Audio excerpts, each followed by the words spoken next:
Hi friends, it's Kyle, and welcome to another episode of Artist Confessional. Behind the camera right now is Chrissy. Say hello, Chrissy. Hello, Chrissy. And today we are not here in our studio, but instead we are in Massachusetts at Zea Mays Printmaking Studio. We are learning how to do acrylic resist non-toxic etching on copper better. When we first opened our studio, we learned how to do this ourselves through some online resources, and while I think we had a lot of success, I think there was a lot of room for improvement. The Zea Mays Printmaking Studio is really equipped to be a green printmaking studio.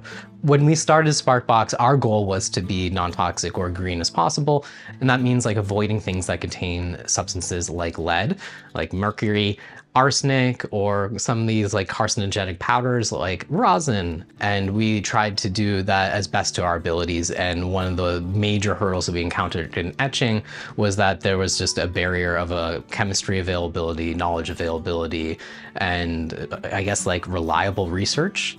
And one of the bigger ones was like the big ground and like a stable hard ground replacement, which like there's now replacements. There's so many cool things, and it's like a very easy and breezy process. What I'm really excited for is that Liz is such a knowledge sharer and just a champion of green printmaking. And when we first started out, a lot of this knowledge was not available or really limited. And I'm really excited that like she is literally an expert in this field, and I get to ask her really nerdy questions throughout our residency about greener printmaking practices.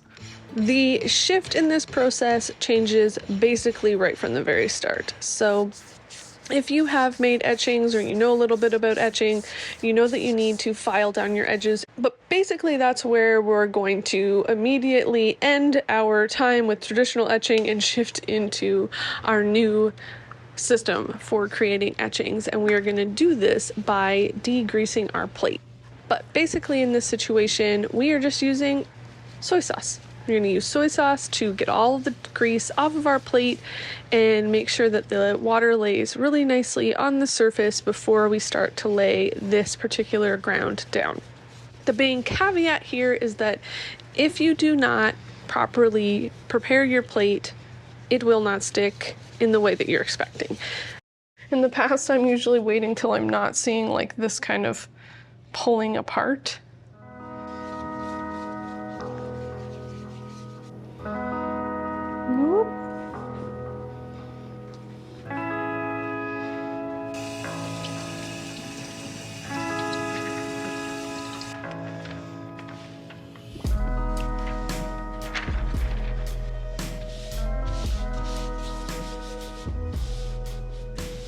Yeah. Shwing, shwing, shwing, shwing. That's my best sword sheen sound. So we are working with acrylic products on the tops of this plate. Specifically, in our case, we are working with a material called Big Ground. I'm going to leave a link in the description below where the creator of Big Ground can talk to you about the actual product, and I will leave that to him because he obviously knows a lot more about it than me. But all that to say, it is a much safer system. The other nice thing about this ground is it just rolls on like an ink. It's very easy to apply. It's very easy to make a nice thin layer. I'm going to slide this in here. I would say that the only kind of downfall of the ground, and something that we're gonna have to be troubleshooting in our studio now that we're home, is that it does need to be heated up to cure properly. Put a timer on for 15 minutes. So at Zea Mays, we used an oven. That's something that we are gonna have to troubleshoot and figure out now that we're back. It is day 4, I think. We have basically just been getting the hard ground on and then working on our drawings. So we both did some work digitally for our drawings, and then we're transferring them onto the plate just using transfer paper, and we're drawing in. Yesterday we learned how to use the Aquatint booth here, and also how to do some coffee, like a coffee lift, instant coffee lift. So that's something that I'm going to incorporate into my work, and Kyle is currently drawing some of his line work into his hard ground. Spin us around so we can check out what Kyle's doing here.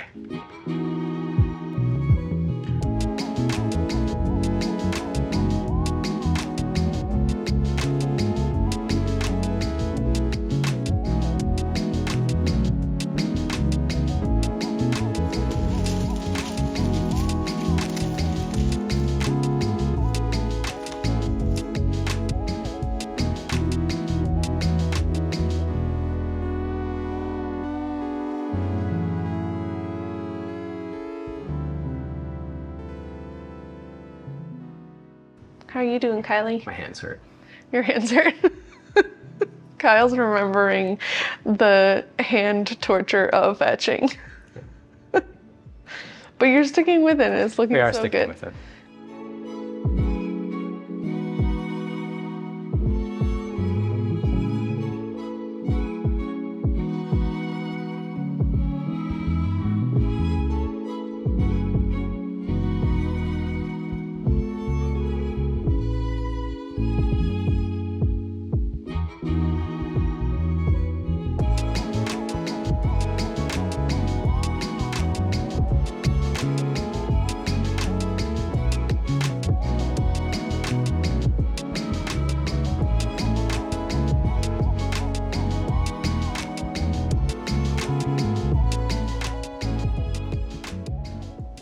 We're working on hard ground. That's the first step in our etching adventure.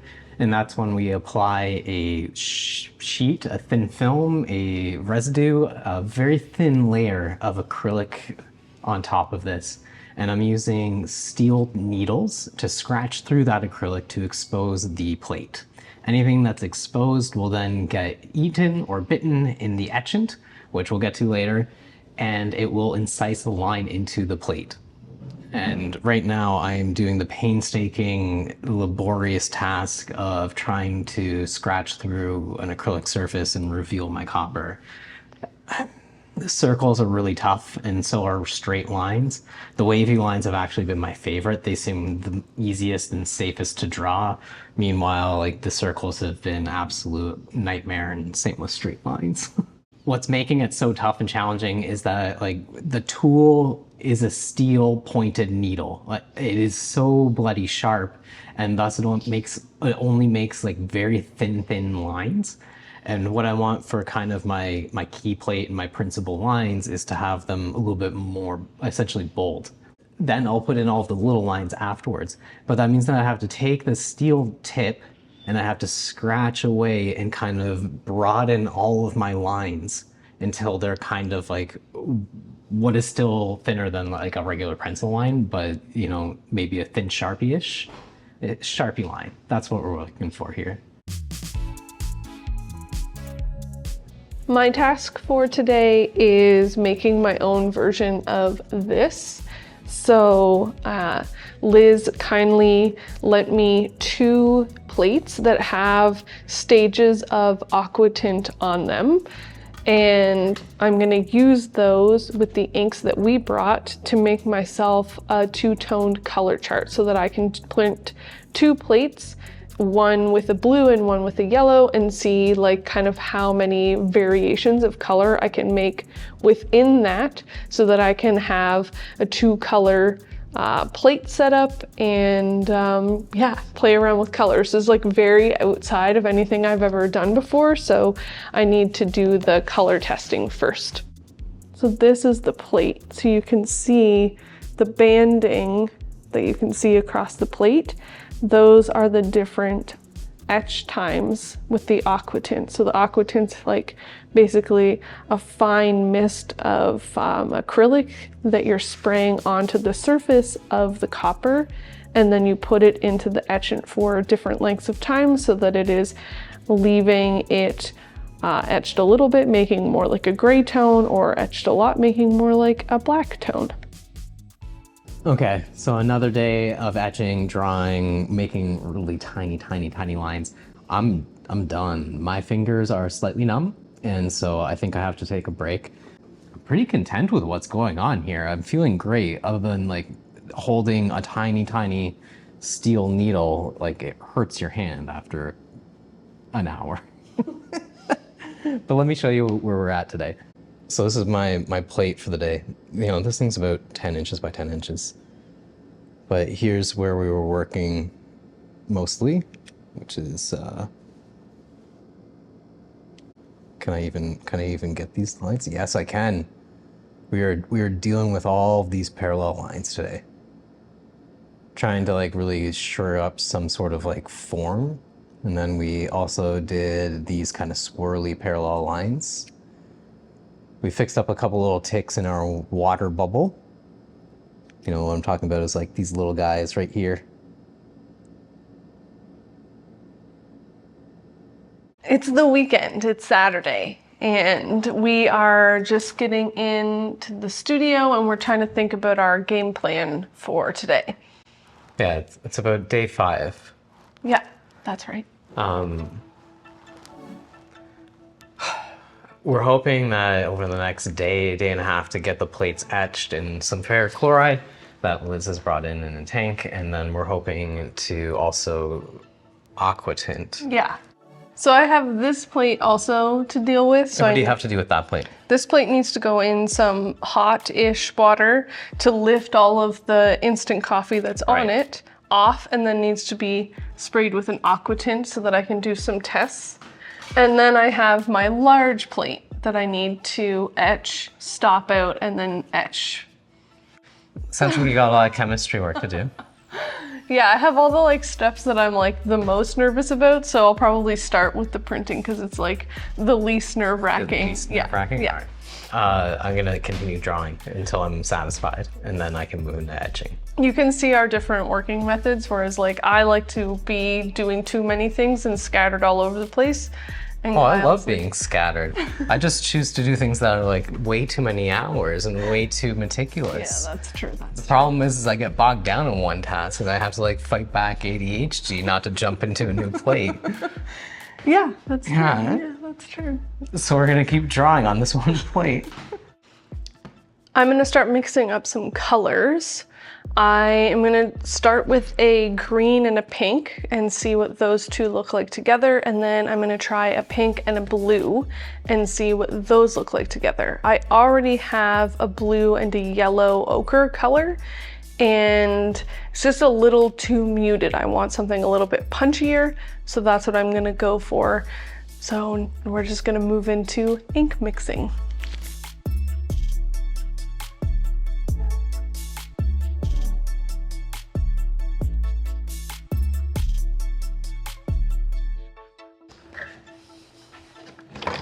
Pull it out. So I have in here just cold water. I'm gonna add the warm water, the hot water, to this so that it feels like a bath. That's the first thing I need to do. All right. I've been told that if I go too hot, I can basically just melt the ground off, which is obviously not what we want. The theory here is that the coffee will lift away, leaving behind just the ground. So my guess is this isn't yet hot enough. Like with everything, I guess with etching, we're just kind of like, go slow, you know? Don't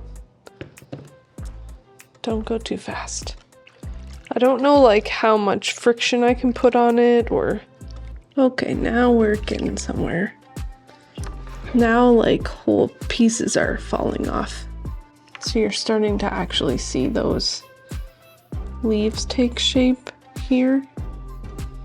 I'm trying to be like very gentle with my rubbing.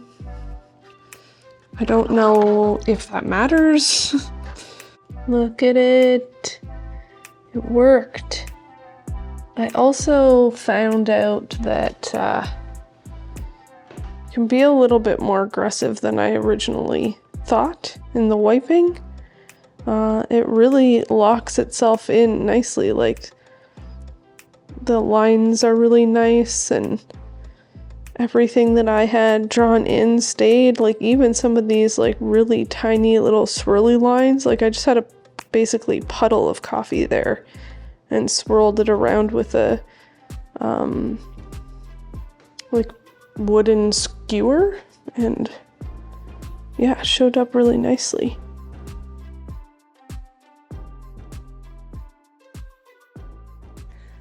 Another day, and I have been in the studio this morning already doing a little bit of the process.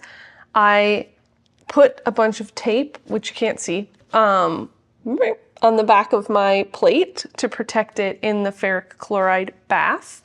I've put this plate in for 3 minutes. That's a 2. I'm tired. It's Sunday. This is 3. And that is gonna hold my light lines, mostly to give myself some guidance on my second plate of where I actually want my Aquatint marks to be. Now I am blocking out those lines. So I'm gonna sit here with some acrylic stop out and paint over all the lines that I don't really want to be etched deeply into the plate.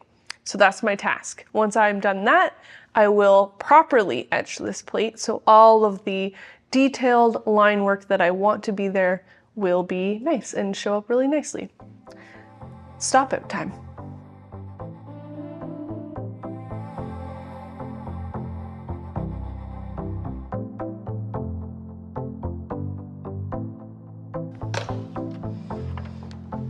Careful the camera. Oh.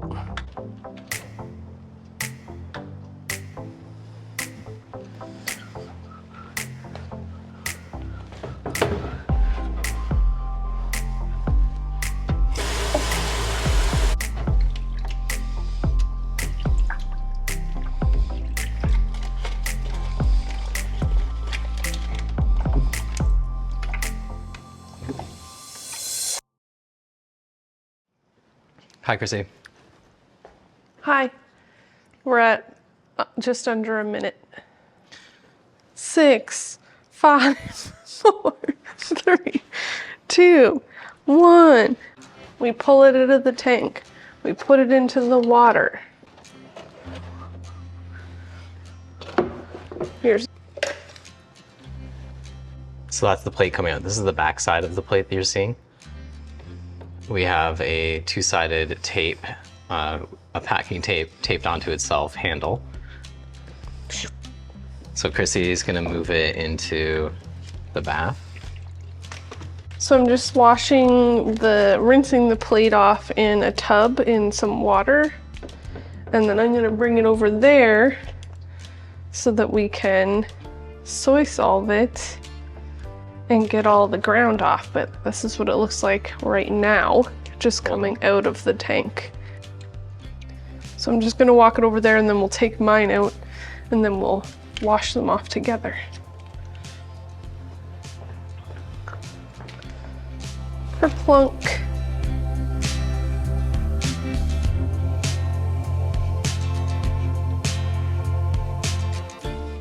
We are at the stage where the ground is now just beginning to lift off. And if we like kind of scan through Chrissy's plate here, we can see the soy solve is starting to do its damage and remove some of the ground.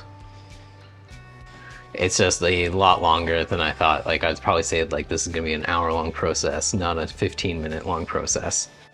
So I think maybe this might be a bit twofold our problem. Like I think by we I mean I might have coated these too thickly, and maybe that's why it's taking us so long to remove the ground.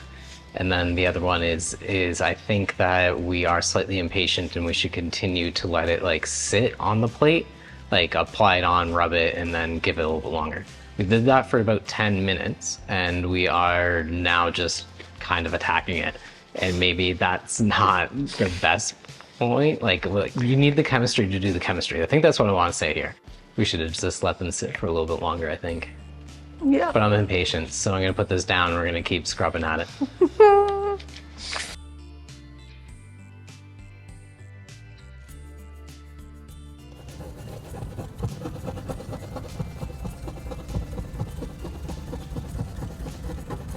The Soy Solve 2 is beginning to actually take away the ground. We have to work a lot harder than we anticipated to do it, but it is working on it. Like I do see that there's like clearly notes on the wall that say use Estisol 242, which is also a good big ground stripper, or Estisol 150 for those really stubborn baked on spots.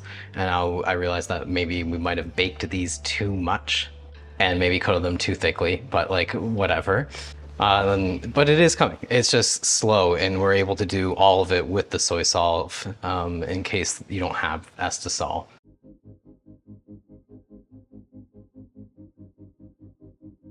I am 100% ready to pull proof. Yesterday we got these plates through the first etch, and now we get to ink them up with some black ink. I'm going to apply it across the whole plate. We're going to slowly buff away that until we polish just the surface, leaving the ink within the incised lines. And then I'm going to pull a print and see where we're at. And I know I need to still aquatint this and go through all the stages, but I'm curious to see what it looks like. And so that when I do get that print, I can photograph that print, bring it into Photoshop and set some transparency layers above it and start kind of laying in what I feel like I want to be 25% gray, 50% gray, 75% gray, and 100% black.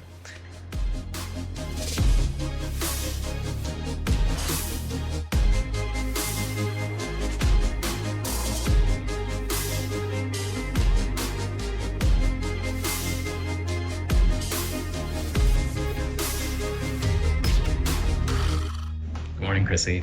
Morning. What's up? I am currently inking up my plate for the first time, and Liz is going to help me transfer this onto my second plate. So what's involved in transferring from one plate to the next plate? We are going to learn that together. Right.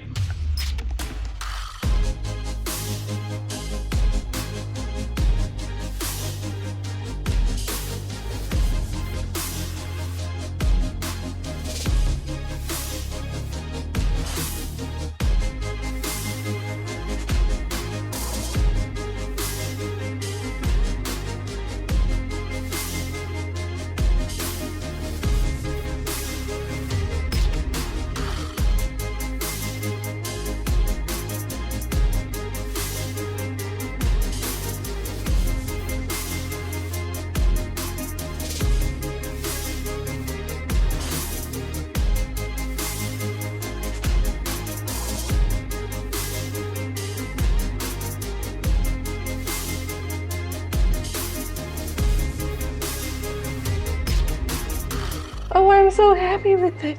Good. All right, take your plate away. Okay. Then we reverse. This goes in So we now, go into like this. and just make sure it's nice and flush to that and right up to that. Okay. Good. And then that is going to do the same with that. And sometimes you just have to, and then just double check that everything is really flush and that's right there, nothing's overlapping. All right, and then you use that little corner, just lift it out. Beautiful. That's quite nice, actually. Yeah. And then down with your print.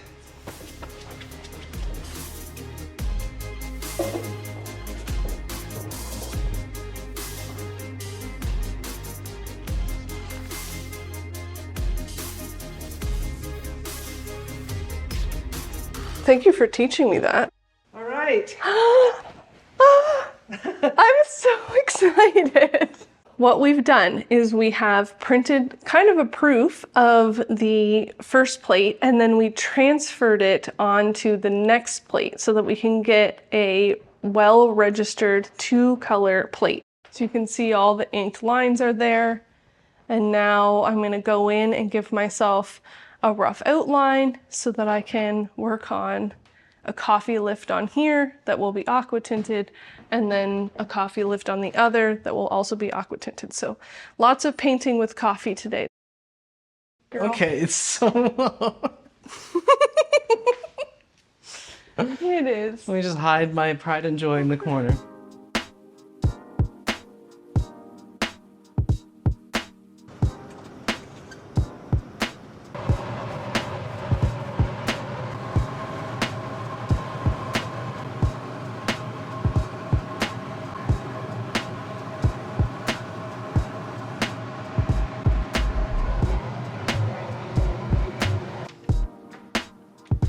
Smells like floor wax. You can see it on there.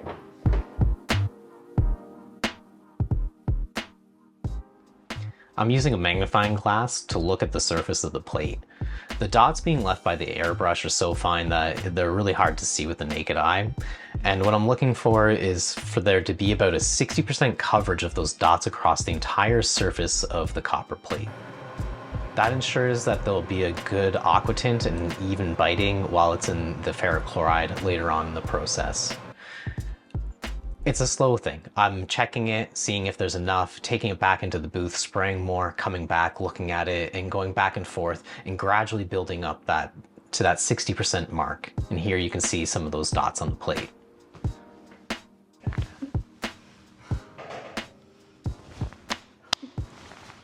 How? I'm not really sure where we're supposed to begin here. I guess good morning. It is the middle of our second week here at Zea Mays. We are, like, I guess trudging. Trudging feels like the correct term. We are trudging along with our stop out. We are so close to having these plates ready. It's just a lot of painting, and that's where we're at right now. Yesterday, I stopped out my first layer. So like what I wanted to be white, I painted with the Zea Mays acrylic stop out. We etched it in the tank for, I think it was about 20 seconds. We pulled it out of the tank, we gave it a rinse, and then I've started painting in what I want to be that 10% gray. So whatever I don't want to etch any further. We're upside down, let me turn this around. So you can kind of see that like the plate's starting to have this oxidization to it. It's starting to kind of feel a little bit weird. When you look at it really closely, those empty spots, the spots where there's not any black, are starting to kind of resemble sandpaper a little bit. It's very faint at this point. It'd feel like a 400 grit sandpaper. It's very, very fine. And we're gonna continue to build up our tones by stopping out, throwing it in the bath, and this will continue to pit and pit and pit until I can't remember. I have these handy printouts that I did from Photoshop that tell me all of my like painting layers. So like this was the pattern for white. Now we're onto this pattern, which is not white, it's like light gray. And then this is that kind of mid-tone gray, middle, I want to say this. I don't know what this is supposed to be. I'm going to aim for like maybe 40% black, but I'll probably get something darker. And then we have like some darkers. Those are like mid grays, I guess. And then we will have some heftier things. These are getting closer to like 75% black. And then we're going to have black. I don't know about you, but I didn't count how many layers I have to do, and I'm on layer 2. So today I have so much painting to do, which is not really something I considered that I'd be doing in etching is painting, but here we are. We are painting with like the tiniest of brush because I'm me, and that's the only brush I will ever use apparently.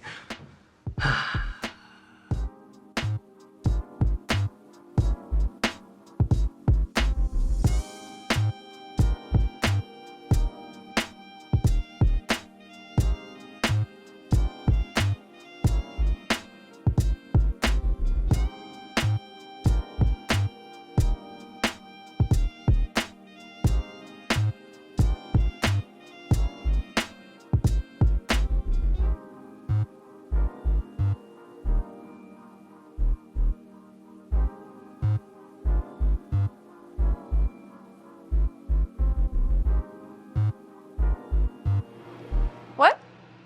Ready? So I have all of my coffee painted on, and now I am applying the big ground over top of my coffee.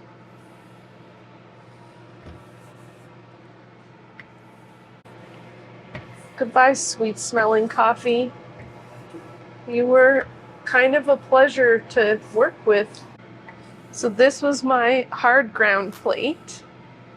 Then I painted my coffee on. Now I'm rolling up the big ground. I'm going to put it in the oven to bake. And then I will wash the coffee off. I'm going to slide this in here. And then put a timer on for 15 minutes.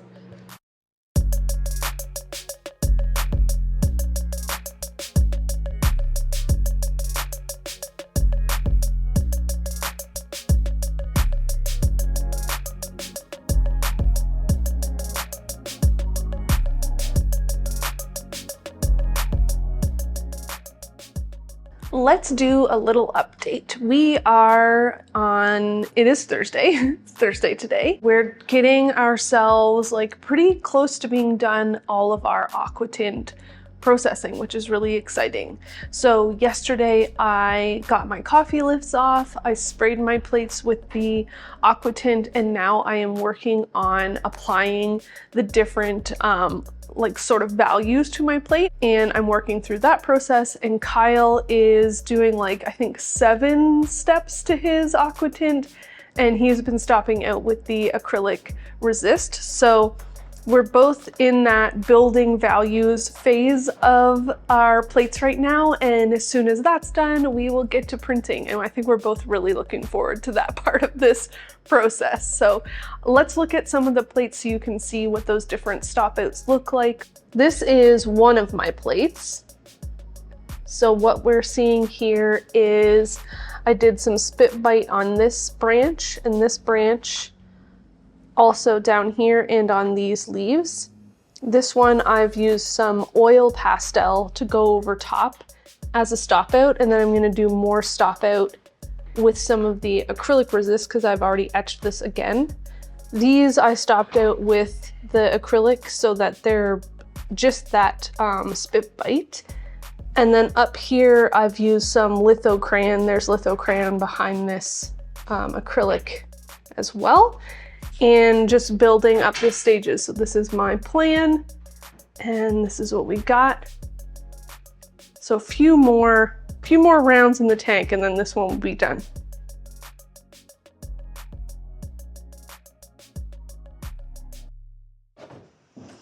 We just caught the end here of Kyle working on his plate. So it was just a 2-minute etch, a little short time. But what are you built up to now, Kyle? I think that's like just over 3 minutes. So just over 3 minutes in total for Kyle's Aquatints right now. So he's pulled it out of the tank and he's just rinsing it off with water, and then he'll come over here and he'll blot it. And then once it's all dried off, he can go back in to add more stop out for the next layer.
I know we don't have smell-o-vision or touch-o-vision, but if we did have touch-o-vision, all of these are like different like levels of etch. So when you like run your finger across the plate, you can really feel like, okay, that's a shorter etch time. This is a much longer etch time. This one is even longer. So it's pretty cool to like feel the different like levels on the plate.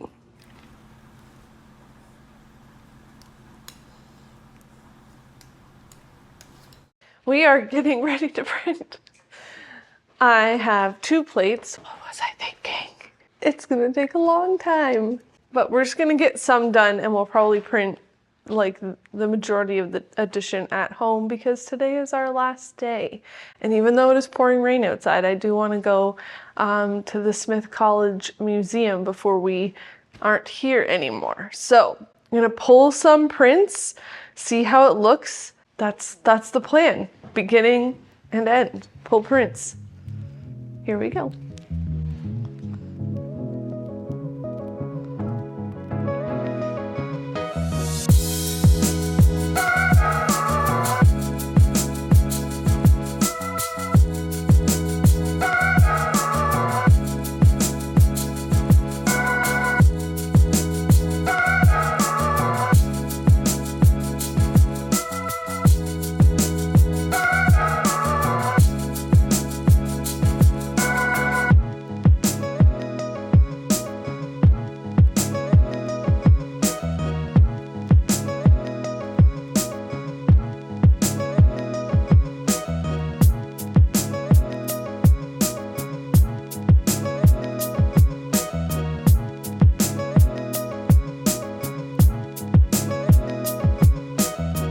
We're gonna go make coffee because it's more important than this right now.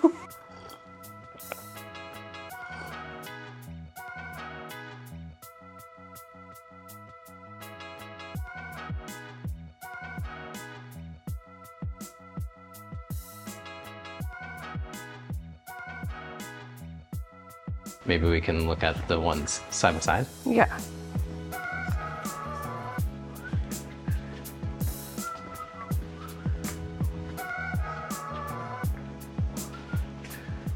This is the other one. Okay, I did a much nicer job wiping my pink plate. Talk to me. Okay, so pink plate definitely wiped better on the second one. So we're getting more range in tone, whereas this one's a little bit more flat. So I'm happy about that. This one is the first one you did, right? Yeah. Whereas this one is the second one? Yeah. Okay. And I think that like some of the whites that I burnished in you're seeing, not as much, but I still, like I'm actually okay with it. I think I need to maybe remember to wipe a bit better in this corner because we're getting a lot of green plate tone on these leaves, whereas these ones are nice and shining through, which I like. So that's a wiping issue though, I think, because clearly this is supposed to be clear. And there is something quite nice about, because the pink is on top of the green, the pink is naturally like the color that your mind registers as being perhaps further away.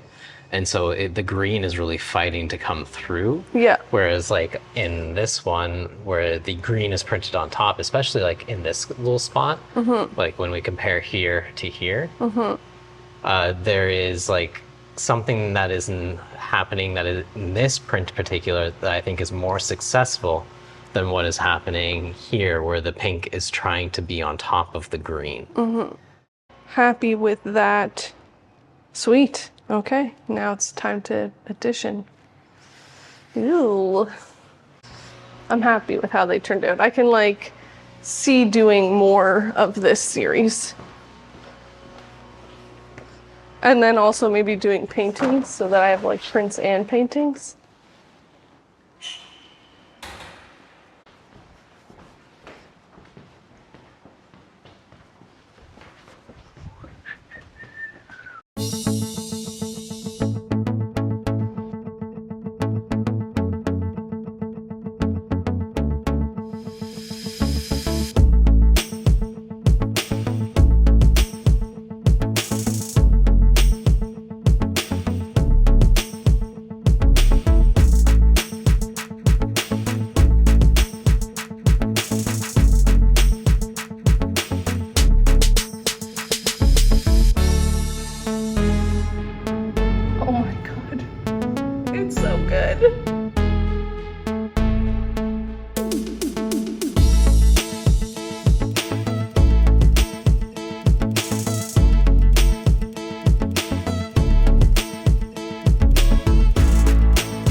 there's a lot of good stuff happening, such as like the steps between here and here and here. Mm-hmm. Right, so like there's like distinct tonal ranges. This thing I was really kind of, I didn't know what was going to happen with it. It's lighter than I thought it was going to be. That's my takeaway. It's lighter? Yeah, there's a lot more white than I thought there was going to be.